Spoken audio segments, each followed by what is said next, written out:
Hello and welcome back to our channel Trading for Beginners. Today in this video I'm going to show you how to change your username on Etoro. To do so, follow some simple steps with me.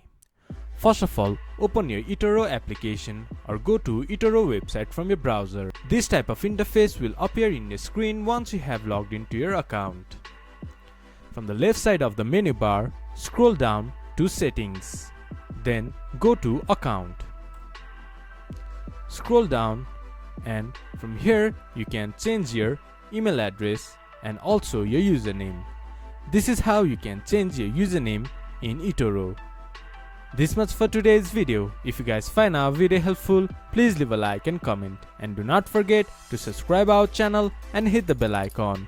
I'll see you guys again in our next video. Thank you for watching.